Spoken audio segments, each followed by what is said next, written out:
Moksha, and it gives me great pleasure to welcome you all to today's inter-class Shakespeare drama competition. Today, our performers will take us on a journey through one of William Shakespeare's greatest tragedies, Julius Caesar. A timeless play that explores the themes of ambition, friendship, loyalty, and betrayal.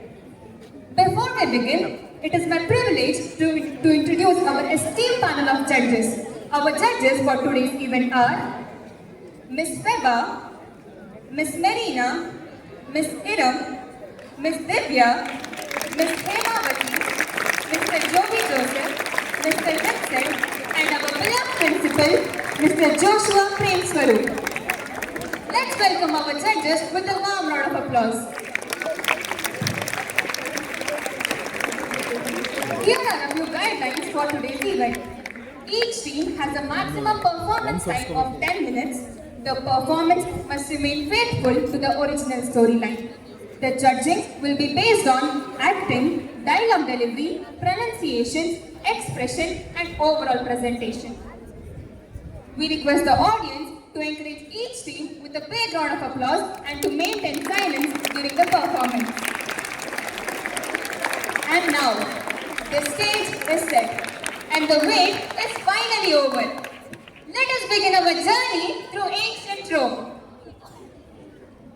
To begin today's event, I invite Class 10A led by team leader Chirag M, who will present Act 1, Scene 1 and Act 1, Scene 2.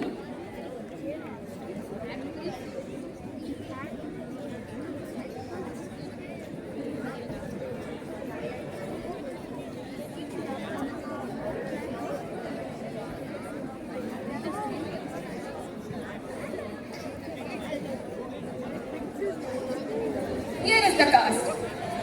Danya, the narrator, Jaladi as Flavius, Manha as Marillus, Lakshit as Carpenter, Rafia playing the role of Cobbler and Calpurnia, Stikita as Casca, Subramanyam and Ganavi as Cassius, Chirag and Chehek as Brutus, Pratham as Caesar, Zainab as Mark Antony, and Chiran as Soothsayer. Please welcome Class 10A.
Of William Shakespeare's Julius Caesar. Widely admired for their powerful dramatic effect, these opening scenes are often considered a masterful opening to the play. Set in ancient Rome, they introduce the key characters, establish the political tension, and lay the foundation for one of Shakespeare's greatest tragedies. The opening scene represents Caesar's power and glory. He has extended the boundaries of Roman rule and has defeated both his sons in civil war. The opening scene represents the workmen of Rome celebrating Caesar's victory by decorating his statues. However, the tribunes, who are the representatives of Roman senators, scold them for absenting themselves from their work and for their fickleness, while in reality, they are jealous of Caesar's growing power and popularity. A street in Rome, enter Flavius, Marillus, and certain citizens in presence of Caesar's statue. Hooray! Hooray! Caesar! Hooray! Home, young creatures! Get you home! Is this a holiday? You don't know being workers, you should be at your jobs. Speak. What trade are you? Why, sir? Carpenter. Where is your leather apron and your ruler? And why are you wearing your best clothes? You, sir, what trade are you? Truly, sir, I am, but a cobbler. Answer me directly. What trade are you? A trade I practice with clear conscience. I meant bad souls. What do you mean, you row? Please, sir, don't be angry. If you are angry with me, I can mend you too. What do you mean, you fool? Right, sir, I cobble you. I cobble your shoes. Then why not at your shop today? To wear out these men's shoes, so I get more work. But today to celebrate Caesar's victory over sons of Pompey. Celebrate? What great victory does he bring home? Oh, you cruel men of Rome, do you not know Pompey? You once filled these same streets to cheer for him. Climbed walls, rooftops and chimney tops just to catch a glimpse of Pompey. And now don't you wear your finest clothes and scatter flowers in the way of the man that defeated him? Be gone! Go home and pray for forgiveness. Go, countrymen, go. Go to the river Tiber and let your tears show your regret. They leave it yet in silence. See whether even the common people have changed their mind. They stand silent, feeling guilty and ashamed. You go towards the capital while I'll go this way. If you find any statues decorated with the garlands and ornaments for the celebration, remove all those decorations. May we do so. Today is the feast of Lupercal. It does not matter. If Caesar's pride keeps growing, he reigns above all men and make us live in fear. Let us proceed, Marilys.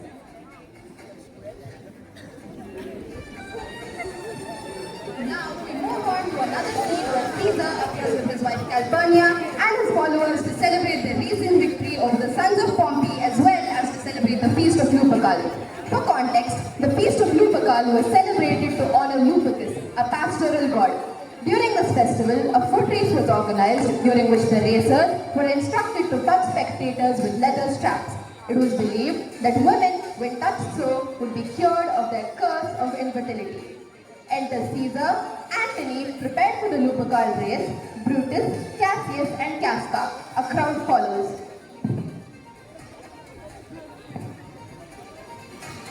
Calpurnia, Peace home. Caesar speaks. Calpurnia, Here, my lord.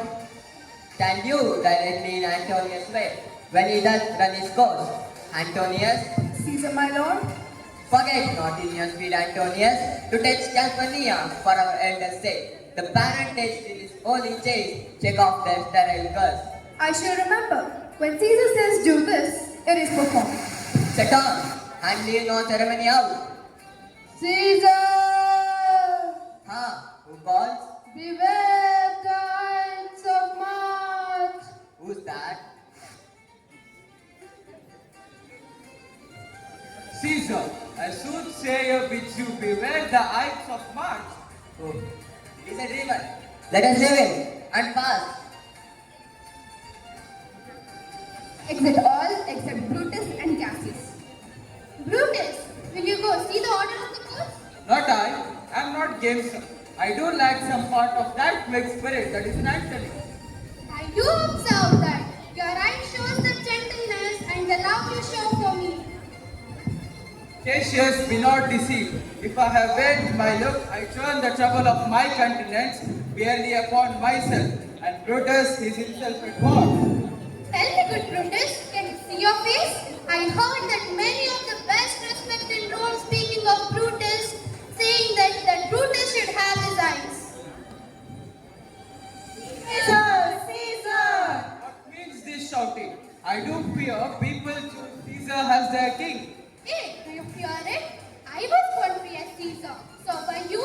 We both have wit as well. We both can endure winter's cold as well as he. For once upon a dry and a dusty road, Caesar cried, "Help me, Cassius, or I sink." And this man has now become a god. Caesar! Caesar! Another generous shout. I do believe that these applauses are for some new honors that are heaped on Caesar. He had a fever when he was in Spain, and when the fit was on him, I did mark how he did shake. It's true, this god did shake. His covered lips did from their colors fly.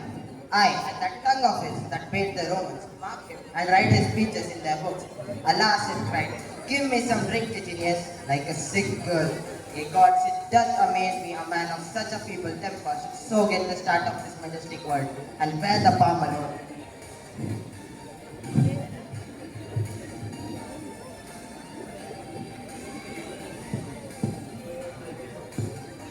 The games are done and Caesar's returning. Mark Antony is shocked and Caesar's brows look pale. Antonius, Caesar, keep men around me that are fat, sleek-headed, and sleep at night. Look, Cassius has lean and ugly look. He thinks too much. Such men are dangerous. fear him not, Caesar. He is not dangerous. He is a noble Roman and vulgar. Exit Caesar and his train. Casca stays behind. You pulled my cloak. Would you speak with me? Hey, Casca, tell us what has chanced today that Caesar looks so sad. Why? There was a crown offered to him, and being offered to him, he put it by with the back of his hand thus. And then the people fell a shouting. What was the second noise for? Why? For that too. They shouted thrice. What was the last cry for? Why? For that too. Was the crown offered him thrice? I'm married. Was, and he put it by thrice. Every time gentler than other, and at every putting by my honest neighbor shouted. Antony offered him the crown, and then he fell down in the marketplace and foamed at her and was speechless. This very night he has the falling sickness. No, Caesar hath it not. But you and I and honest Casca have the falling sickness. I know not what you mean by that, but I am sure Caesar fell down. If the Tagarat people did not clap him and hiss him according as he pleased and displeased them, I am no to man. Did Cicero speak anything? Aye, he spoke Greek. To what effect? Nay, and I tell you that I would never look you in the face again. But those that understood him smiled at one another and shook their heads. But for my own part, it was all Greek to me. Will you sup with me tonight, Casca? No, I am promised for. Will you dine with me tomorrow? Aye, if I be alive, your mind whole and the dinner be worth eating. Good, I'll expect it. Do so, farewell, Mo. Exit Casca. What a blunt fellow he has grown to be. He was a quick metal when he went to school. So, his now in execution of any bold or noble enterprises. However, he puts on the sturdy form. This rudeness is a sauce to his goodwill, which gives men's stomach to digest his words with better appetite. And so it is. For this time, I will leave you. Tomorrow, if you please to speak with me, I'll come to your home. Or if you will, come home to me, and I'll wait for you. I'll do so. Till then, think of the Exit Brutus. Well, Brutus, thou art noble, yet I see thy honorable metal may be wrought. From that it is disposed, I will this night in several hands at his windows throw, as if they came from several citizens, writing or tending to the great opinion. As Rome holds his name, there is obscurely Caesar's ambition shall be glanced. And after this let Caesar seat him sure, for we will shake him or worse days endure. Thank you.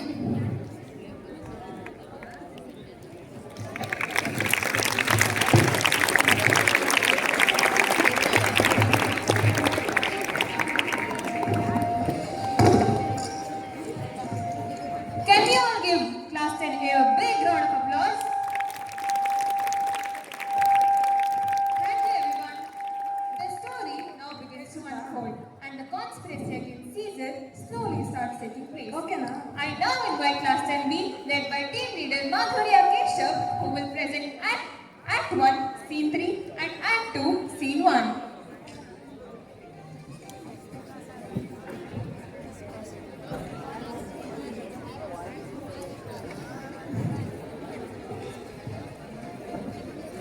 Here is the cast. Jisha, the narrator, Anurag as Cicero, Salyashis as Casca, Harusha as Cassius, Nalmai as Cinna, Madhurya as Brutus, Gagana as Lucius, Uday as Decius, Yogita as Portia, Nivas as Ligarius, and Ritika as Metellus Symbol.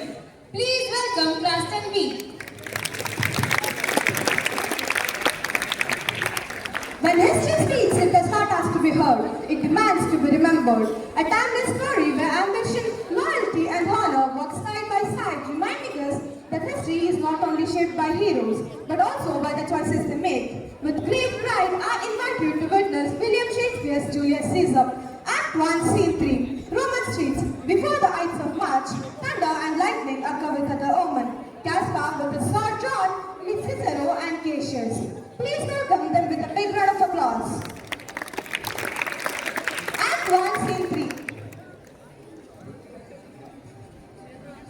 Good evening, Casca. Brought you Caesar home. Why are you breathless and why you stare so? Common thing. Are you not moved when all the swamp shake like a thing that from? Oh, Caesar. Never came to mind. I'm never came down. Did I ever go through a tempest of in fire? Why you saw anything more wonderful? Common slave. Held up in the time. Rain and burn like 20 torches joined. Against the cabinet, I picked the lines who played upon me and shoot me with me. There were drawn upon a heap of 100 casting women, transformed into spade. They saw men thousand men walking up and down the streets. And yesterday, the bird of night did sing, even at the noonday upon the market, whooping and shrieking. When all these quantities conflict, let that is unnatural that they are for a conflict. These are fortunate things of the climate. Indeed, it is a strange disposed time, but men may consume after their fashion. Flee from the things themselves. Come Caesar to the capital tomorrow. Yes, that's all. Good night then, Casca. This is the sky not to walk in. Who's there?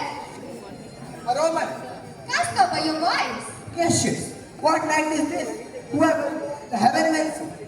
Those that have known the earth so full of falls. For my part, I walked about the streets, summoning me into the perilous night. And thus ungraced Casca, as you see, have bared my bosom to the thunderstorm. But wherefore did he so much in the heavens? It's part of the men to fear and tremble. The most mighty gods, by tokens, kings and grateful heralds, to astonish us. You look pale and gaze and put on fear and catch yourself in wonder to see the strange impatience of heavens. But if you would consider a true cause, by all these fires, by all these gliding ghosts, by all men fool and children calculate, by all these things change from their ordinance to monstrous folly, why, you shall find that the heaven hath influenced them with these spirits to make them the instruments of fear and warning. Now could I, Casca, name thee a man most like this dreadful night that thunders, lightens, opens graves, and roars his door to land in the capital? Caesar, is it not Cassius? Indeed, they say, he said it us tomorrow. Meet us every Caesar as the king. I know where I will bear this dagger then. Cassius from bondage will deliver Cassius. And why should Caesar be a tyrant then? Now know you, Casca, have already moved some certain hopeless-minded Romans to undergo with me an enterprise of honorable and dangerous consequence. Poor man, I know he would not be a wolf, but that he sees all Romans for a sheep. Stand close a while, for here comes one in haste. Enter Cinna. Oh, it's Silla. I know him by his name. Oh, Cassius, if you could, but win the noble Brutus to our party. Be you content with Cinna? Take these papers and look early in the praetor's chair, where Brutus may shall find you, and throw it at his windows. All this done, return to the Pompey's court, where you shall find us. Well, I will high and so bestow these papers as you paid me. Oh, Brutus, sits high in all people's heart. That which should appear offensiveness, his countenance like righteous alchemy, will change to virtue and to virtue. Let us go, for it's after midnight and ere day. We shall await him and be sure of him.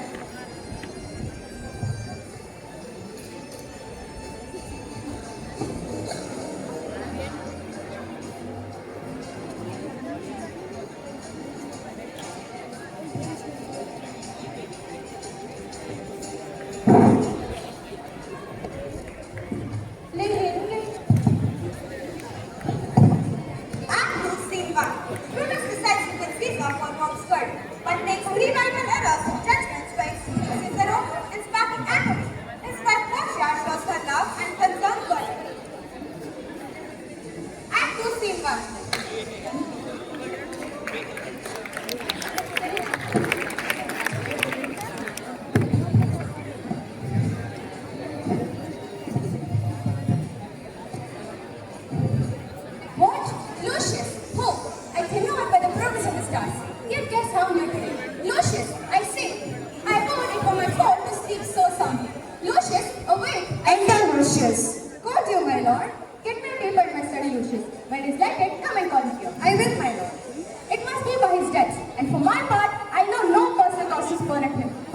the children. You would be proud how that might change his nature. There's a question.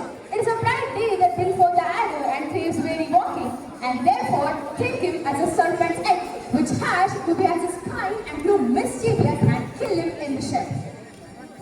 We enter Lucius with a letter. The paper is pointing to a closet, sir. Searching the window for the flint, found this paper. Thus, seal it up. And I'm sure it did not lie there when I went to bed last night. Get into bed again, boy. It is not day. It is not tomorrow.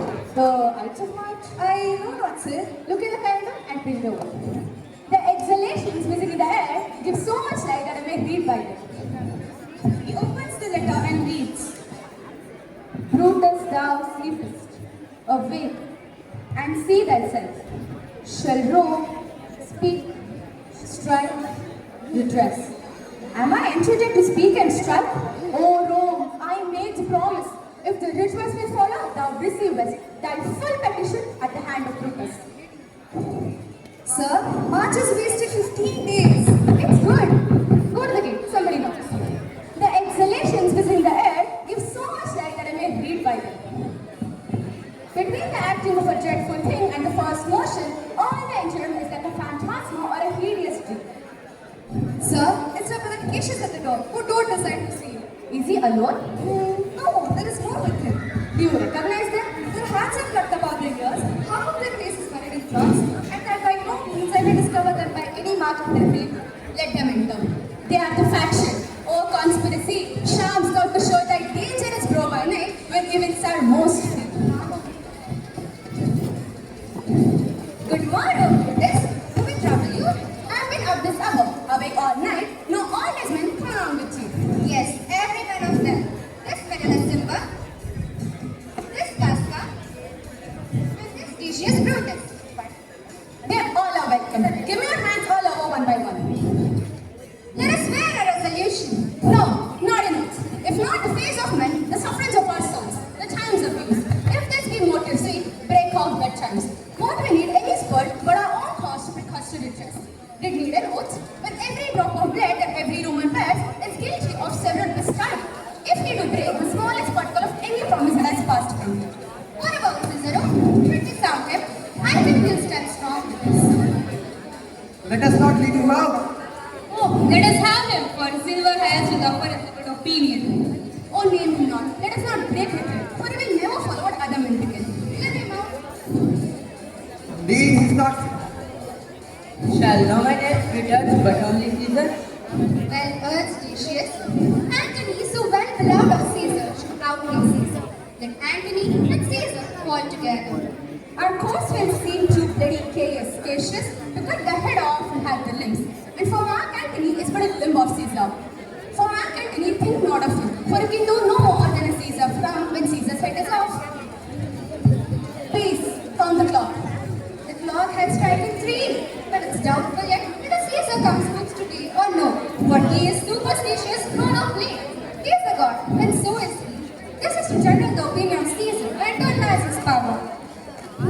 The unicorns were betrayed with trees, bears with glasses, elephants with horns, lions with toys, and men with flatter. But when I tell him he hates flatter, he says he does, being that most flatter. Let me work, for I can give his humor the true bent, and I'll bring him to the capital. Good morrow to everyone. Scholars look fresh and merry. Let us not put on our looks or purpose. Let us meet both today on the Senate House. Good morrow to everyone.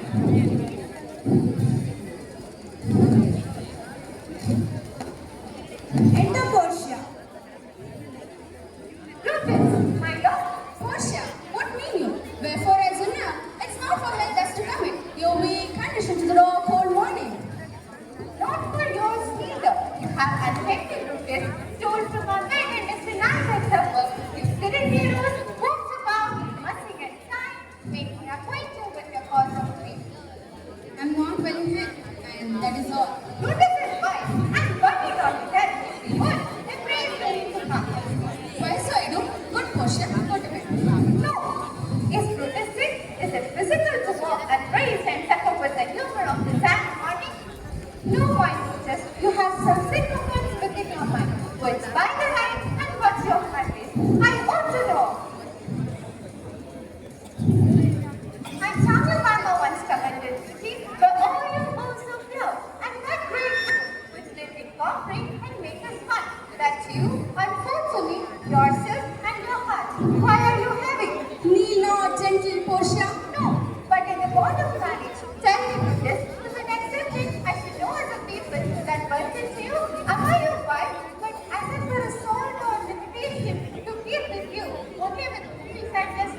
accepting your wedding.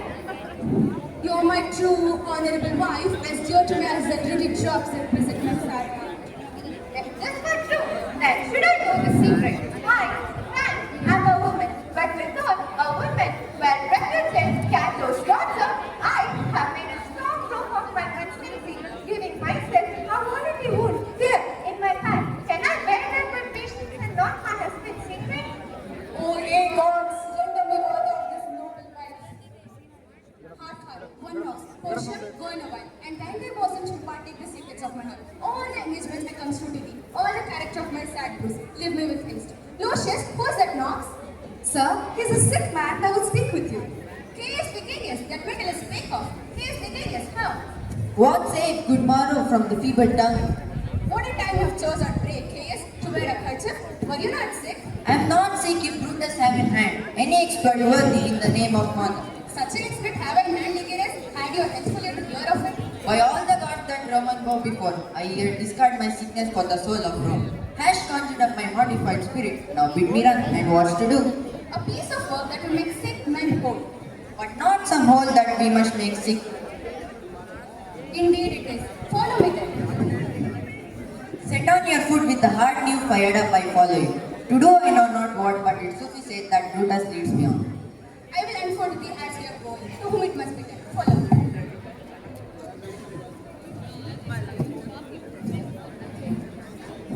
And with Caesar's fall, Rome falls with uncertainty. The conspirators believed that by killing Caesar, they had saved the republic. But they could not have known that Caesar's death would bring not peace, but chaos, revenge, and a civil war. A friend had betrayed a friend, and a leader had fallen. And Rome had entered a new and dangerous capital of its history. Caesar is dead, but his story is far more over. Let's give Andy a big round of applause. Thank you, everyone. Now, Caesar ignores the warnings and enters the Senate confidently. What follows changes Rome forever. I now invite Class 10C, led by team leader Nidhi Nagesh, to present one of the most dramatic scenes of the play. Act 3, Scene 1, the assassination of Julius Caesar.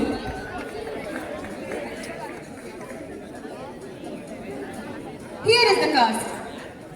Sani Mahesh as Brutus, Nidhi as Cassius, Sanvi Gowda as Antony, Likita Hosamane as Caesar, Yashas as Artemidorus, Nikshepa as Decius, Chanukya as the attendant of Octavius, Aina as Metellus Symbol, Shruti as Trebonius, Levit playing the role of Popilius and Cinna,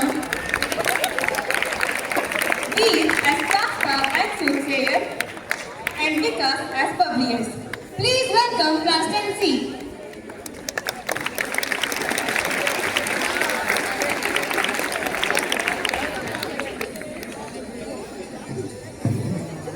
Beware the Ides of March. Good morning, everyone. Today we come here to present the assassination of Julius Caesar. Act 3, Scene 1. Caesar enters the Senate, believing he's powerful, untouchable, and respected. But behind all the smiles and greetings are the conspirators who have already decided his fate. So let's witness the scene which involves betrayal, conspiracy, and ambition.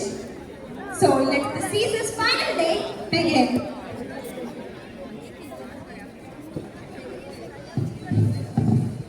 Part 1, Outside the Senate.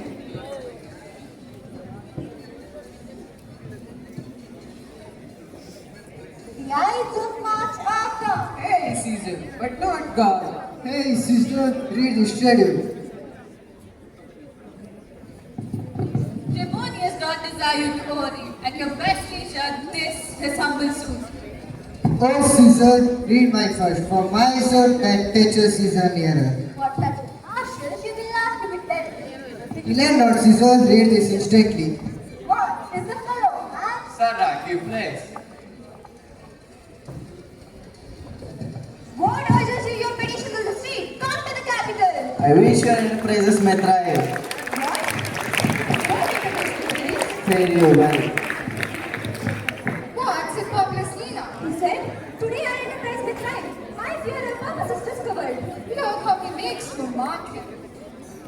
Casca, be sudden, for we fear prevention. If this be not Cassius or Caesar will turn back, for I will slay myself. Cassius, the constant Populous Lena, speaks not of our purposes, but copies minds and Caesar's God punching.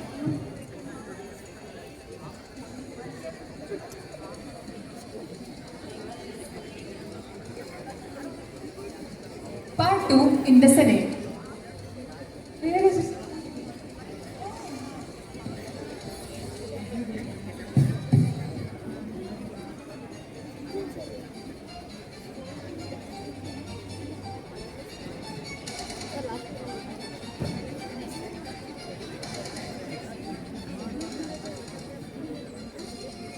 Dragonius thought was this time the COVID was an enemy.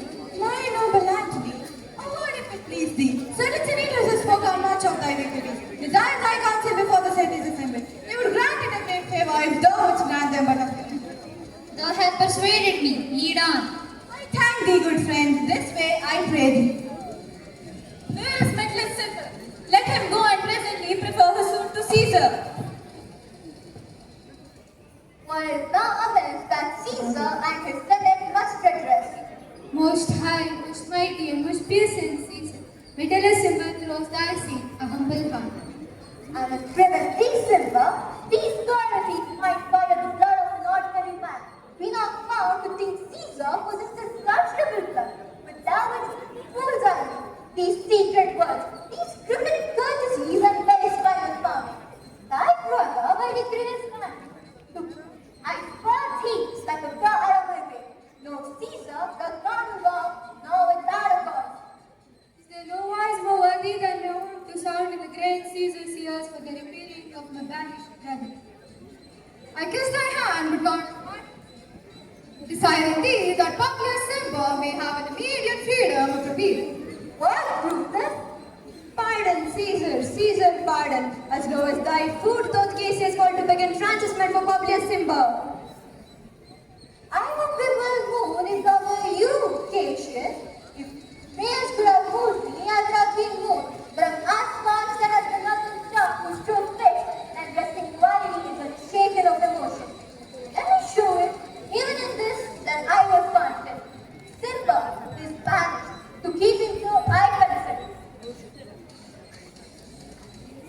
Oh, Caesar, And go to Great Caesar! go now, Julius. What just here?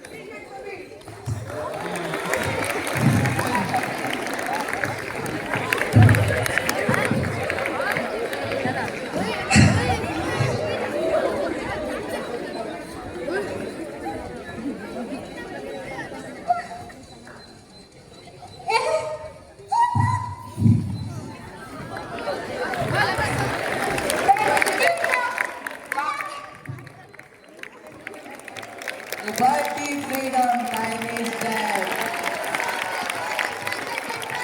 Liberty, freedom, and entrancement! People and senators, be not affrighted. Fly not, stand still, ambition dead is big. Where's Populous? you are quite confused with each other.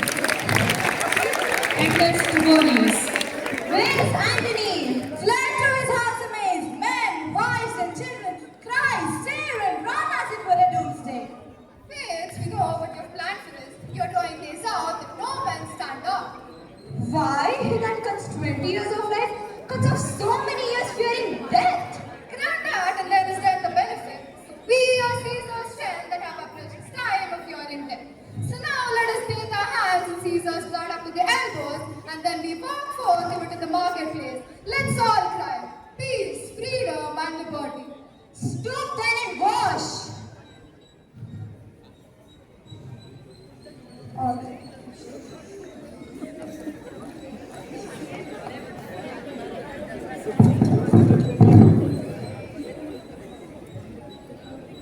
What shall we forth? I, every man away, and Brutus shall lead. We shall grace his fields with the most boldest and kindest hearts of Rome. Soft, who comes here from Antonius? Antony Antony wishes to know why Caesar had to die. If he assures that he'll be safe, then he'll stand by Brutus instead of opposing him. These are the words of my master, Mark Antony. Tell Antony that he is welcome to come here. I give my word that no harm will come to him. I'll fetch him presently. I wish we may, but yet never mind that fears him much. But here comes Antony. Welcome, Mark Antony.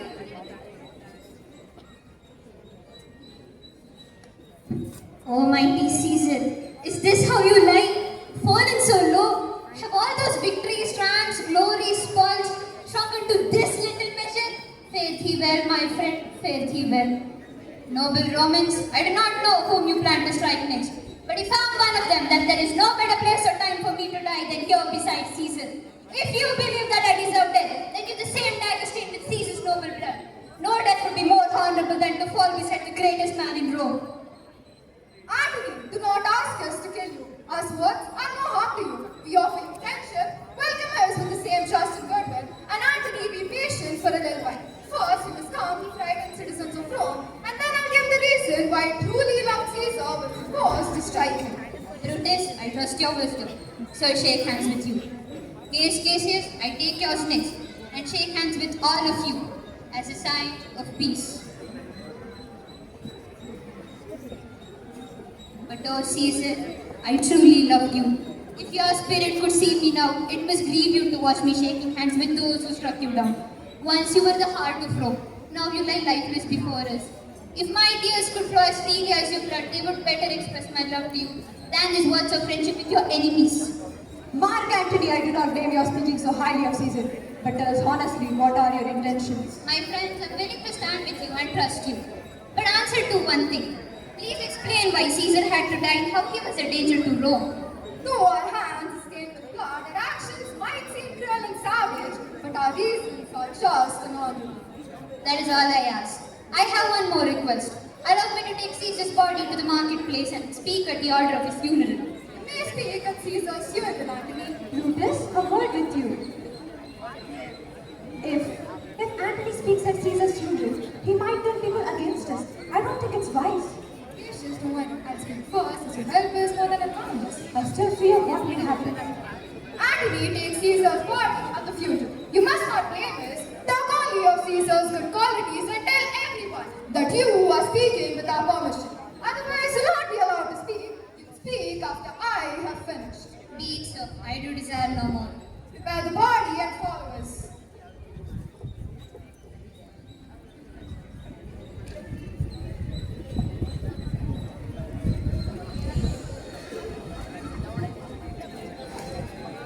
Oh Caesar, forgive me for pretending to be friendly with your murderers.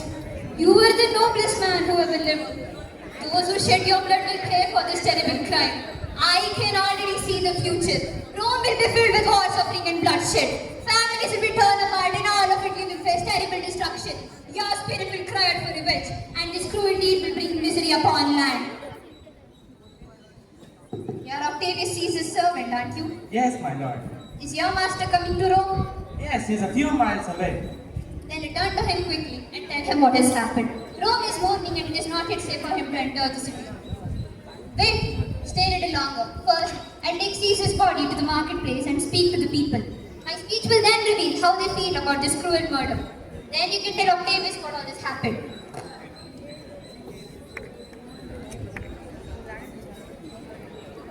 And so, in the heart of the capital lies Caesar's body, betrayed by the ones he loved the most. Though Caesar's death has just caused now, but the consequences of his death have just begun, and so is the turmoil of Rome. Thank you. Let's appreciate Class 10C with a huge round of applause. Finally, I invite Class 10B, led by team leader Trisha, who will present Act 3, Scene 2, the famous funeral speeches of Brutus and Mark Antony. Let me introduce the cast.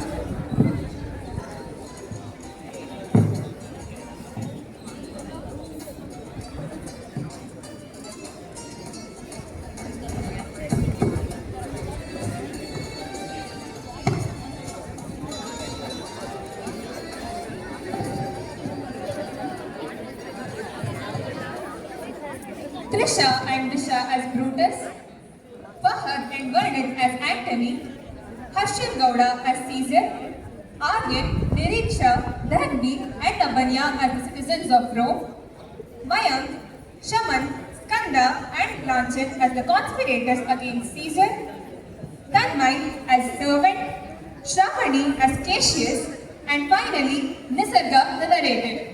Please welcome class 10D.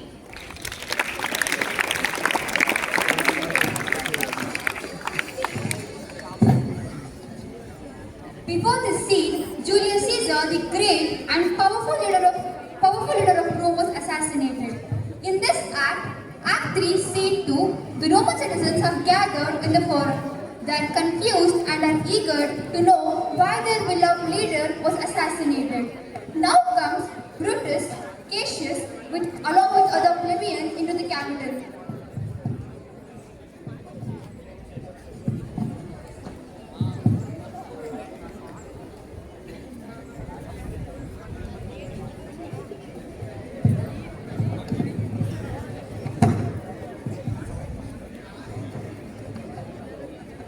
We will be satisfied. Let us be satisfied. Then, follow me and give me audience. Friends, Cassius, you go to the street and count the numbers.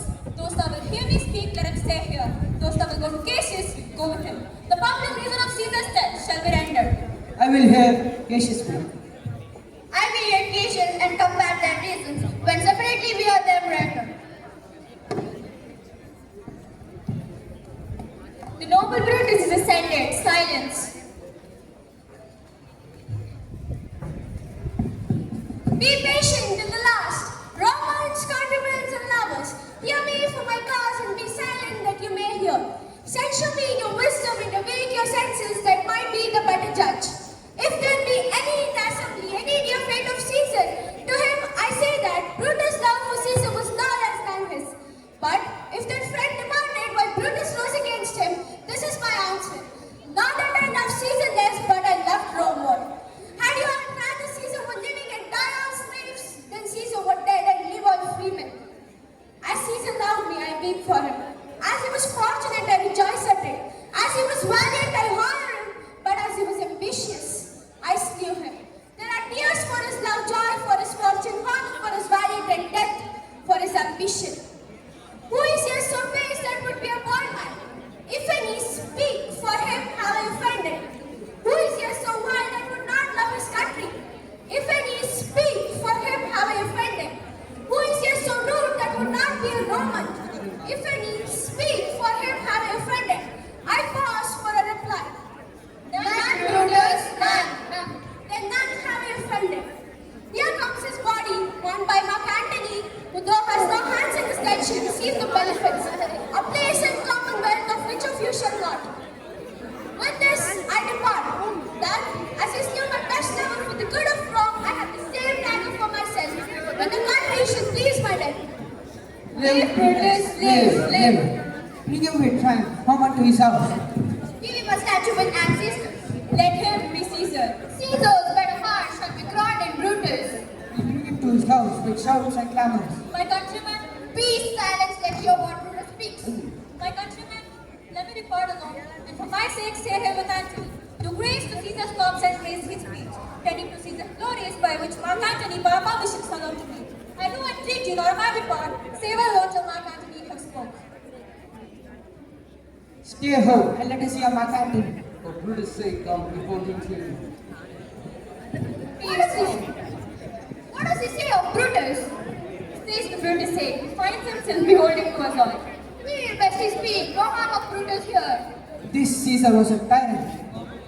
Be silent, let your what Antony can say. Alexander Romans. Please let us hear him. Friends, Romans, countrymen, lend me your ears. I come to bury Caesar and not to praise him. The evil that men do lives after them. The good is often interred with their bones. So let it be with Caesar. The noble Brutus had told you Caesar was ambitious. If it was so, it was a grievous fault. Grievously had Caesar answered it. Here under live of Brutus and the rest. For Brutus is an honorable man. So are they all honorable men. Am I to speak in Caesar's funeral? He was my friend. faithful and just to me. But Brutus says he was ambitious, and Brutus is an honorable man. He had brought many captives home to Rome whose ransom did the general coffers fill. Does this in Caesar seem ambitious?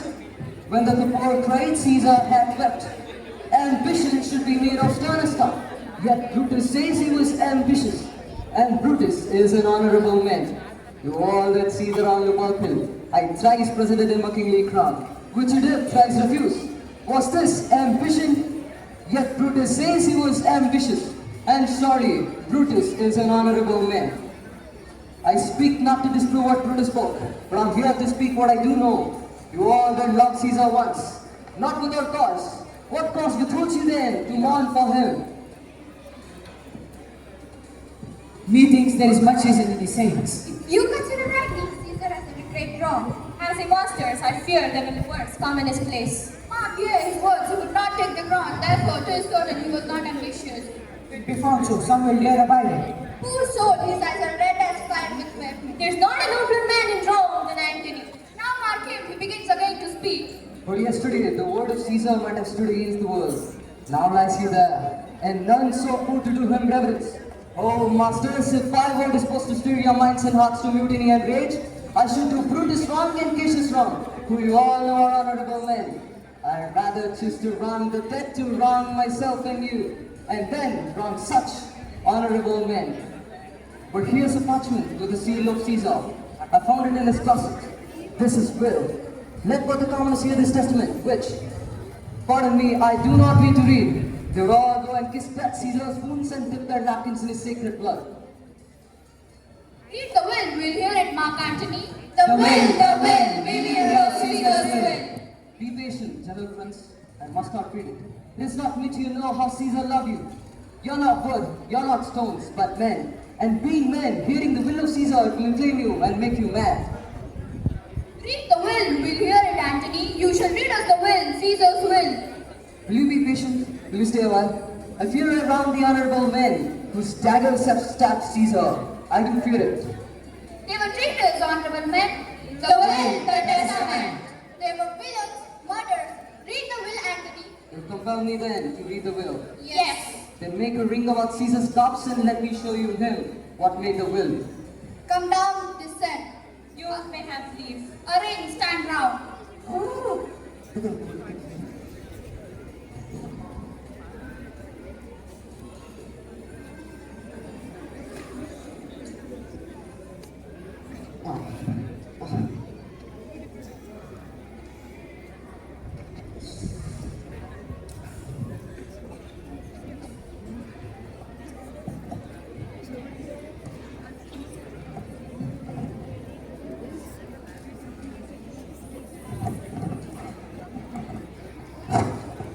Stand from the hearse, stand from the body. Room for Antony, most noble Antony. Nay, press not upon me. Stand back, room, bend back.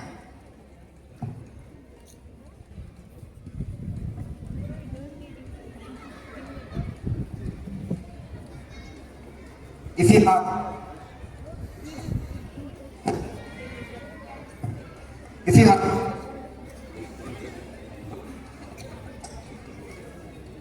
If you have ears, prepare to shut them now. You all do not dismantle. I remember the first time ever Caesar put it on. It was on a summer's evening in his time. That day he came in Narbiad. Look, in this place ran Cassius dragon through. See what a rent the envious cast committed. Through this they went till Lord Brutus stabbed. And as he plucked his skull still away, mark how the blood of Caesar followed it. As rushing out from the doors to be resolved, if Brutus one kindly knocked or no, for Brutus, as you know, was Caesar's angel. Judge how you gods how dearly Caesar loved him. This was the most unkindest cut of all. Quite vanquished him, then burst his mighty heart, and in his mantle muffling up his face, even at the place of Pompey's statue, when all the while ran blood, great Caesar fell.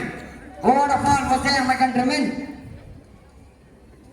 Denied, endured, and all of us fell down. Once bloody treason flourished over us.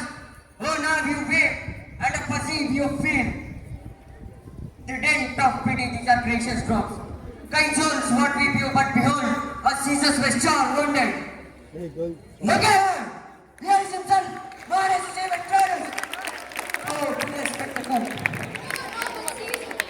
Powerful day. Oh, traitors, villains. Oh, most bloody sight. We will revenge his death. Revenge, about, seek, burn, fire, kill, slay, let not a traitor live. Stay, countrymen. He is there. Hear the noble acting.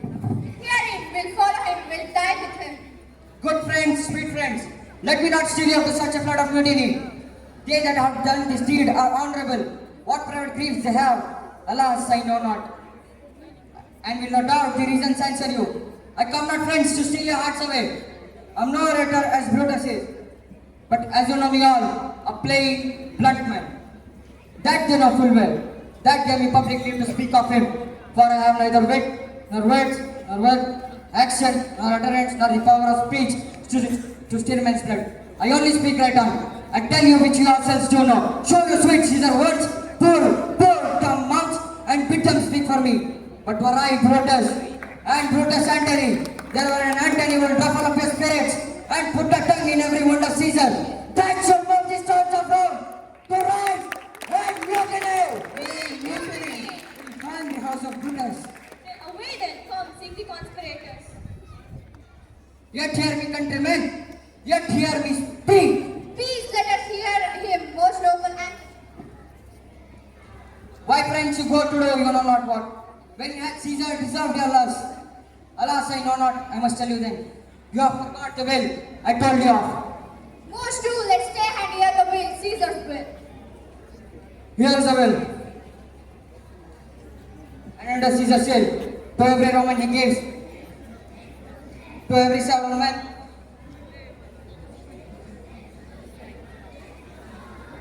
75 dragons. Most noble Caesar will revenge his death. Hear me with patience. Moreover, he has left you all his works, his private arbors and the new planted orchards on the side Tiber. He has left them you all and to highest forever. Common pleasures to walk abroad and recreate yourselves. Here was a Caesar. When comes such another? Never, come away. We will burn his body in the holy place and with the brands fire the traitor's house. Take up the body. Go fetch fire. Knock down benches. Knock down windows, forms, anything.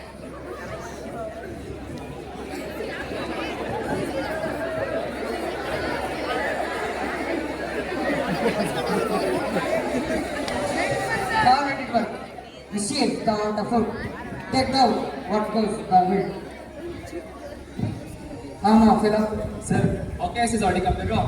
Where is he? He and Lepidus are at Caesar's house. And Caesar will straight to visit him. He comes upon a wish. Fortune is merry, and the this more will give us anything. I heard them say that Brutus and Cassius are led like madmen to the gates of Rome. Belike they had some notice of the people who had moved them. Bring me to Octavius.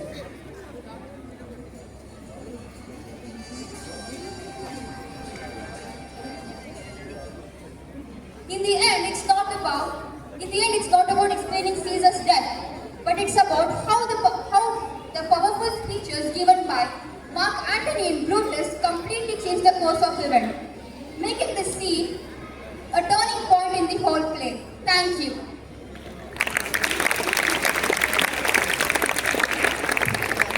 A huge round of applause for Class 10D for concluding today's performance so beautifully. And with that, we come to the end of today's performance.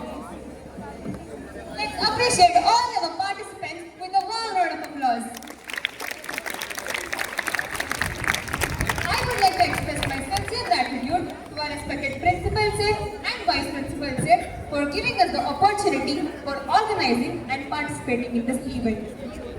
I also extend my heartfelt thanks to our esteemed judges and all the teachers for their constant support, guidance and encouragement. Now, I would like to invite our respected principal sir to address the gathering and share a few words with us.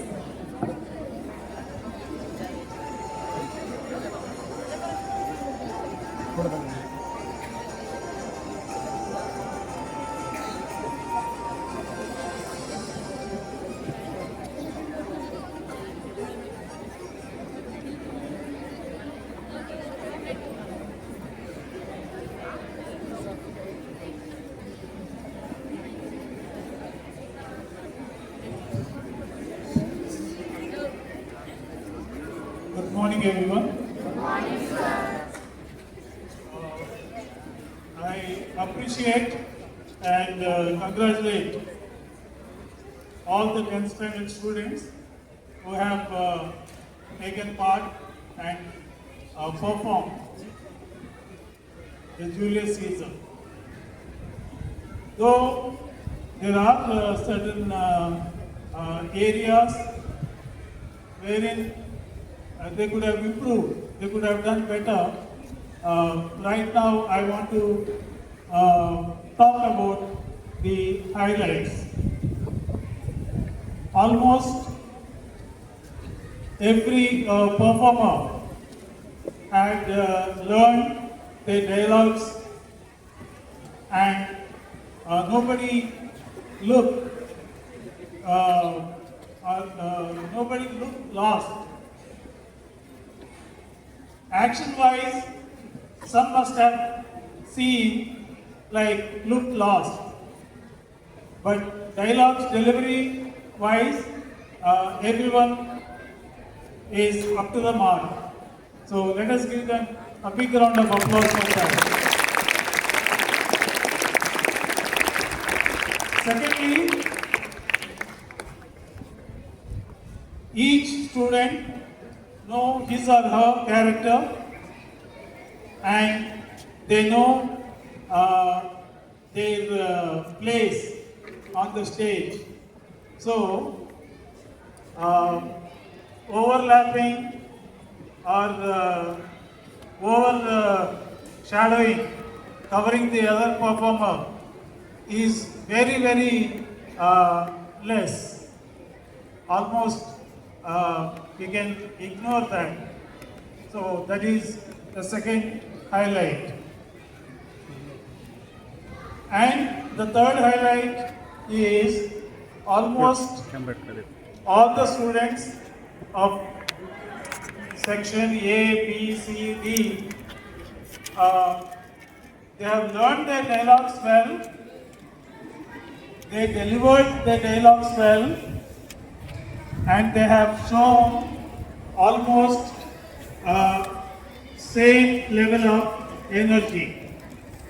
If at all you have observed any difference, that difference is bare minimum. Yeah, there are fluctuations. Someone was delivering the dialogue at the top of the voice, the other one was speaking casually, and one or two students, their voice level was low. I have seen it. But when I see overall, it has been very, very